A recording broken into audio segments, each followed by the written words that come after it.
Hello learner. तो आज हम लोग भारत इज माय होम जो डॉक्टर जाकिर हुसैन के द्वारा लिखा गया है इसका स्टडी करेंगे। ये पार्ट 2 लेक्चरर वीडियो सीरीज है। इससे पहले मैं पार्ट 1 बना चुका हूँ। यदि आप लोग नहीं देखे तो जा कर के देख सकते हैं। इससे पहले मैं डॉक्टर जाकिर हुसैन के बारे में कुछ मैं बताया हूँ। और चलिए हम लोग ना देर करते हुए सेकेंड पार्ट का अध्ययन करते हैं। लाइन बाय लाइन हम लोग स्टडी करेंगे। तो बताते हैं it is the constitution of comparatively new state. और यहाँ पे डॉक्टर जाकिर हुसैन जी बताते हैं ये जो कॉन्स्टिट्यूशन है, ये जो संविधान है, एक दूसरे देश के कंपैरेटिवली मीन्स होता है। कंपैरेटिवली हम तब यूज करते हैं जब हम किसी चीज़ को तुलना करते हैं, और तुलना हम दो व्यक्ति या वस्तु के बीच में ही कर सकते हैं। तो ये बताते हैं ये जो देश की जो कॉन्स्टिट्यूशन है ये दूसरे देश की अपेक्षा क्या है, नया है। क्योंकि हम देखते हैं कि डॉक्टर जाकिर हुसैन जी 1967 में प्रेसिडेंट बने थे, जबकि कॉन्स्टिट्यूशन 1950 में लाया गया था। तो कोई ख़ास दिन तो हुआ नहीं था, 17 वर्ष ही पूरा था। तो ये बताते हैं ये दूसरे देश की अपेक्षा क्या है, कंपैरेटिवली न्यू है। Which is free citizen have the first time in the history given to themselves। और हिस्ट्री में प्रथम बार इंडियन पीपल को, इंडियन व्यक्ति को, ये सिटीजन को ये कॉन्स्टिट्यूशन मिला है। It is the young state of an ancient people. और ये जो it is the young state, और यह यंग स्टेट, यह एक यंग राज है। यंग राज इसलिए है क्योंकि इसको एक संविधान मिला है, और यहाँ के जो पीपल है वो एंशियंट है, यानी प्राचीन है। यानी यहाँ के जो पीपल है वो प्राचीन है। प्राचीन आदमी को क्या मिला है, एक नया संविधान मिला है। हो through the long Melania and through the cooperation of diverse ethnic elements. और काफ़ी लॉन्ग सफ़र के बाद, कोऑपरेशन के बाद, एथनिक एलिमेंट्स के, एथनिक मीन्स हुआ कल्चरल, अलग अलग वैरायटी के आदमी जो कोऑपरेशन की मदद किए इस चीज़ को पाने में, उसके सहयोग से ही आज हम लोग ये कॉन्स्टिट्यूशन को गेट किए, प्राप्त किए है। Have driven to the realize timeless absolute value in their peculiar way. और बताते हैं कि ये जो जितने भी जनता थे इंडिया के, जो भी अलग अलग धर्म के थे, सब कोशिश किए इस चीज़ को पाने के लिए। वो टाइमलेस यानी कोई इसका ठिकाना नहीं था। जब हम लोग गुलाम थे तो इंडिया को फ्रीडम करवाने के लिए, स्वतंत्र करवाने के लिए कितना आदमी कुर्बानी दिए। तो ये बताते कि टाइमलेस इसका वैल्यू है, और सब अपने अपने अलग अलग ढंग से पिक्यूलियर वे से इसमें कोशिश की है, स्ट्राइव की है, योगदान देने की कोशिश की है। नेक्स्ट बताते हैं I pledge myself to service to those value. और मैं शपथ लेता हूँ उस वैल्यू को मैं निर्वहन करूँगा, उस वैल्यू को मैं बरकरार रखूँगा। फॉर दो सम कंक्रीट रियलाइजेशन ऑफ वैल्यू में become inadequate with the change of circumstances. और यहाँ पे बताते हैं कि हो सकता है कुछ ऐसा परिस्थिति आ जाए, इनएडुकेट मीन्स होता है अपर्याप्त। हो सकता है कुछ ऐसा परिस्थिति आ जाए तो उस समय में कुछ सर्कमस्टांसेज, परिस्थिति के अनुसार ये चेंज हो जाए। The value remain eternally valid and press the newer fresher realisation.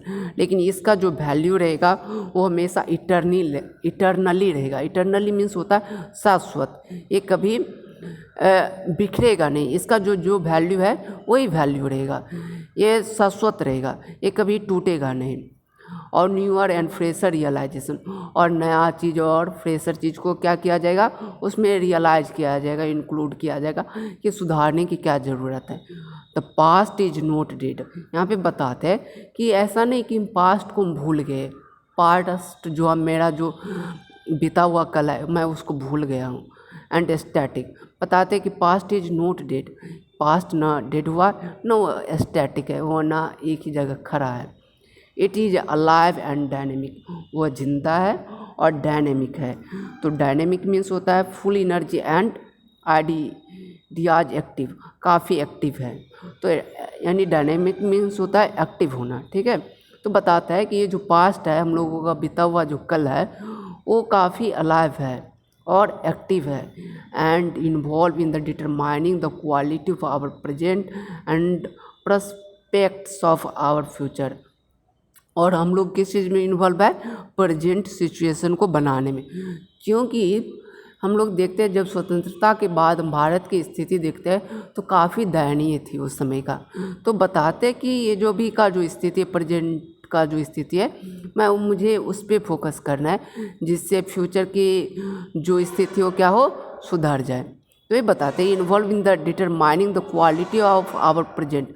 Present की जो क्वालिटी है, क्या शिक्षा है, नीति पे ध्यान देना है, इकोनॉमी पे ध्यान देना है, यानी हर एक चीज़ को देखना है। Prospect of our future, future के संदर्भ में। नेक्स्ट लाइन में बताते हैं the process of it constant renewal. इसका जो प्रोसेस होगा कांस्टेंट रिन्यूअल होता रहेगा, नयापन आता रहेगा, नवीकरणीय होता रहेगा। इन डिट वास्तव में the process of growth of nation. जब हम देखते हैं कि नेशन की ग्रोथ की बात करते हैं तो growth of nation, culture and national character. Culture जो हमारा संस्कृति है उसको हमको आगे बढ़ाना है, नेशनल कैरेक्टर को उसमें सुधार लाना है। It is the business of education. ये जो है एक बिजनेस है, किस चीज़ का? एजुकेशन का। आज जैसे कि मैं इसे देखता हूँ, I see it to minister this constant renewal. Minister भी क्या होता है? कॉन्स्टेंटली एक समय पीरियड पे चेंजेज होता है। And I may be for given the presumption. मेरा मानना है, ये संभावना है कि मैं माफ़ किया जा सकता हूँ।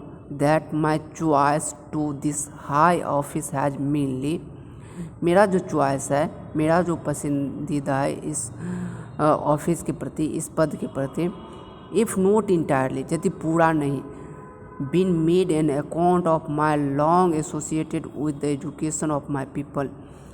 यदि पूरा नहीं, मैं इस पीपल से जुड़ा रहा एजुकेशन के प्रति।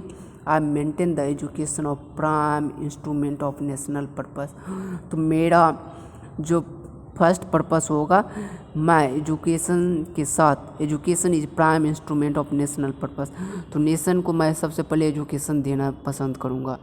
नेशन के प्रति मेरा जो होगा वो फर्स्ट होगा education and the quality of education. वो भी एजुकेशन होगा, उसमें क्वालिटी होगा, नोट की क्वांटिटी। हम बहुत भास्ट सिलेबस बना दिए, उसका कोई वैल्यू ही नहीं है, उसमें कोई क्वालिटी ही नहीं है, कोई इम्पोर्टेंट चीज़ बात ही नहीं है।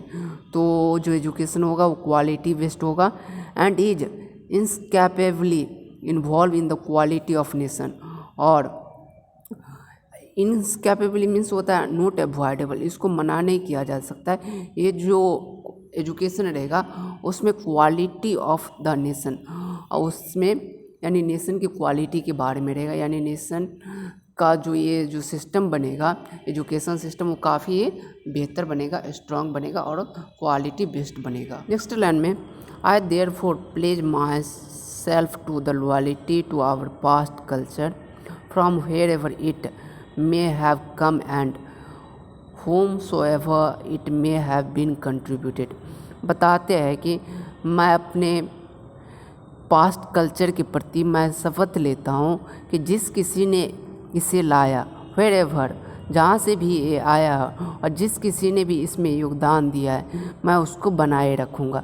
यानी मेरा जो सभ्यता और संस्कृति, मैं उसको बरकरार रखूँगा।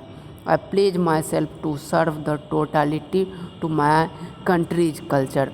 और मैं ये शपथ लेता हूँ कि मैं अपने कंट्री के कल्चर को बना के रखूँगा, एक जैसा रखूँगा। I pledge my loyalty to my country. और मैं शपथ लेता हूँ माई लॉयल्टी, मेरी जो निष्ठा है मेरी कंट्री के प्रति, इरिस्पेक्टिव ऑफ रिलीजन या लैंग्वेज। और इरिस्पेक्टिव मीन्स होता है कि संदर्भ में, रिलीजन के संदर्भ में या लैंग्वेज के संदर्भ में।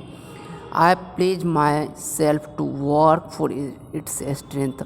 और मैं शपथ लेता हूँ मैं इसके बल के लिए काम करूँगा, इसके प्रोग्रेस के लिए काम करूँगा, and welfare of its people, और इस जनता के कल्याण के लिए मैं काम करूँगा। विदाउट डिस्टिंक्शन ऑफ कास्ट, बिना कास्ट के डिस्टिंक्शन मीन्स होता भिन्नता किए हुए, बिना किसी कास्ट के भिन्नता किए हुए, न कलर को मैटर करते हुए, एक गोरा है कि काला, मुझे कलर का कोई फ़र्क नहीं पड़ता। तो ये बताते हैं न कास्ट को मैं डिस्टिंक्ट करूँगा, न भिन्न करूँगा, न कलर में मैं कोई भिन्नता लाऊँगा, न उसके जाति में भिन्नता लाऊँगा। The whole of the Bharat is my home, ये जो पूरे भारत है मेरा एक घर के समान है। And it's people are my family, और ये जो पीपल है ये मेरे फैमिली है। यदि आप ये लाइन यहाँ पे देते हैं, किसी लाइन एग्जामिनेशन में आप यदि लिखते हैं यहाँ से, तो बहुत ही इम्पोर्टेंट लाइन है ये यहाँ से। I pledge myself for the strength and progress and welfare of its people without distinction of caste, colour और creed. The whole of Bharat is my home and it's people are my family. तो next हम लोग बढ़ते हैं। The people have chosen to make me the head of this family, और इस family के आदमी ने मुझे एक हेड के रूप में चुना है, एक मुखिया के रूप में चुना है, एक मुख्य पर्सन के रूप में चुना है फॉर अ सर्टेन टाइम, एक खास निश्चित समय के लिए। It shall be my earnest endeavour to seek to make the home strong and beautiful, और मेरा यह प्रयत्न रहेगा कि मैं अपने घर को क्या बनाऊँ, स्ट्रॉन्ग बनाऊँ और ब्यूटीफुल बनाऊँ। अ वर्दी home for the great people, और एक महान व्यक्ति जो है, इस देश के व्यक्ति जो है वो महान व्यक्ति के लिए मैं एक वर्थ प्लेस बनाऊँ, एक रहने वाला घर बनाऊँ, एक जगह बनाऊँ जिसमें हर एक आदमी खुशीपूर्वक रह सके।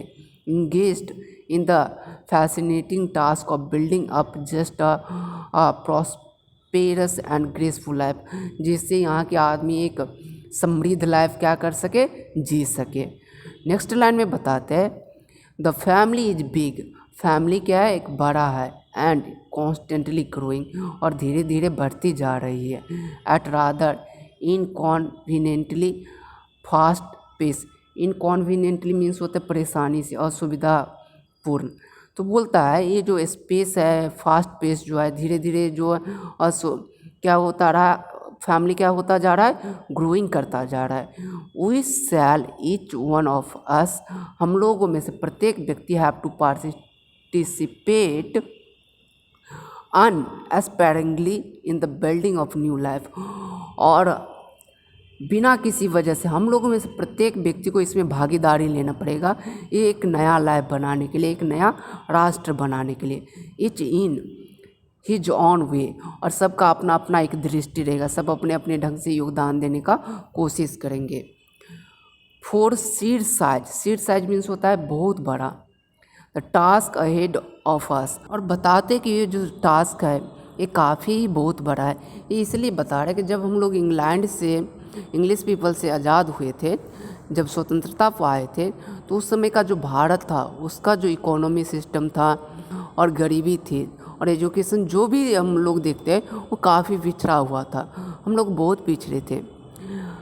तो ये बताते कि हम लोगों के सामने बहुत बड़ा चुनौती है इसको संवारने की, भारत को एक नया राष्ट्र बनाने की।